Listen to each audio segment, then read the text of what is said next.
Hi there, and thank you for coming by and watching this video. Today, I'm going to talk to you about a technique that actually lets you build drum kits inside the Electribe, even though you normally have to export all of the samples out of the Electribe using the .all file. So to do this technique, we're actually going to use two things. One, of course, the samples that we're going to use to build the drum kit, and the second is the time slice feature. So to start off with, I loaded up some samples into the Electribe, and as you can see, we have a kick, snare, and a hi-hat. So these three sounds are going to be the basis for what we're going to use for our drum kit.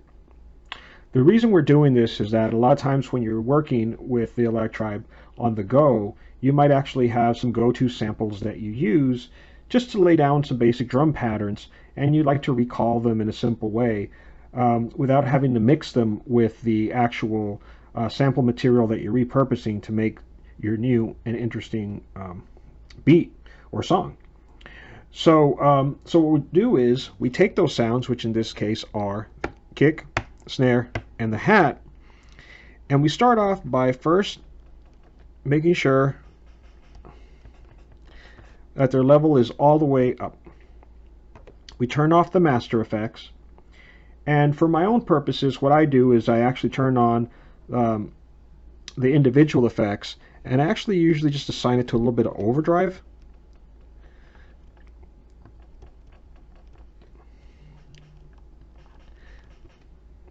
I usually like to add a little bit of punch to the kick and the snare when I do this, and then that way when I re-import them, I can use the individual effects for something else, like a delay or a flange or something else that I might want to have otherwise.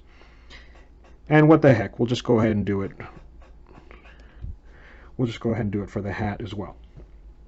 Okay, so on to the process. So it's pretty straightforward. So we're going to set this to resampling, and then we're going to trigger them in a quick sequence. Not necessarily a drum pattern, but just a successive sequence so that way the time slicer can catch it. So here we go. Okay. So now we've written that to a file. So now let's go and slice it. Let's go into sample edit. Hit OK. Here we are.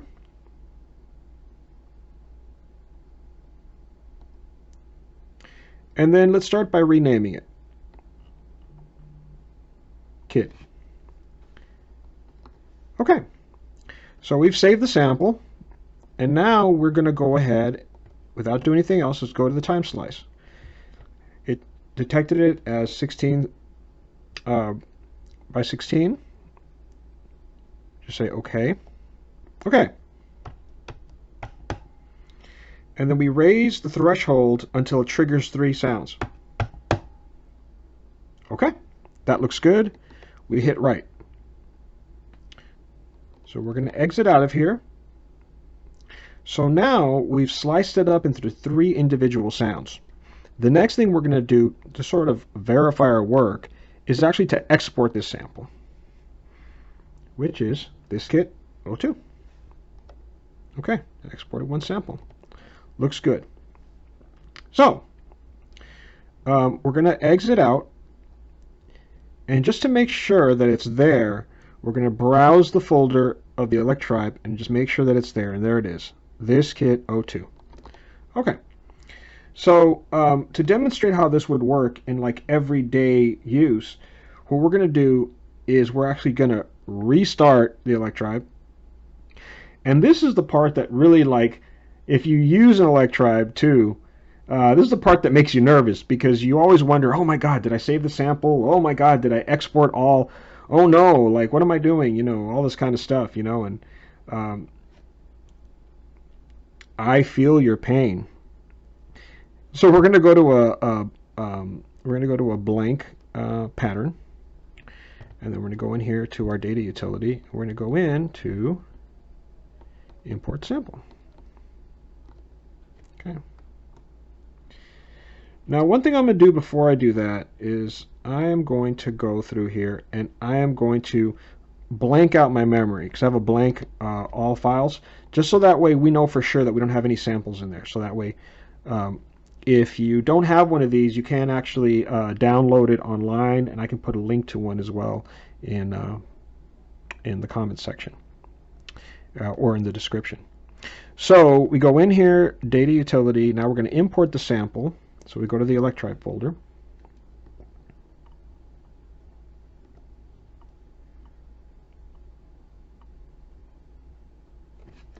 Okay, there it is. We're just going to put it in 502 since that's where it was before, just for sanity's sake. And now when we go to browse for our file, now you can see it. There's our kick, snare,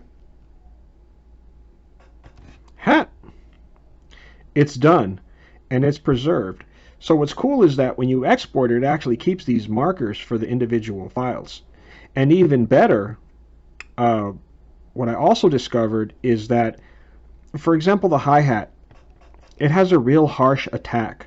So the Electribe still lets you adjust the start time to the slice. So you can hit the trigger of the slice, and you can soften it up a little bit. Even though it's just a slice. So it gives you those editing parameters on there, which I thought was really cool and really valuable. The last thing about this is that this doesn't just apply to these drum sounds. It's actually possible that if you had some short hits, like a short drum loop, a short phrase, if you wanted to do this sort of SP1200 style, you could actually pack this small kit a little bit tighter, because your limitation is basically the length that you sample, because it's going to chop it anyway. And it may have some unpredictable behavior, but that may actually lead to some creative things that you can do with it. Nevertheless, for the simple purpose of chopping up and preserving a kit, it's an excellent tool, an excellent technique for you to use.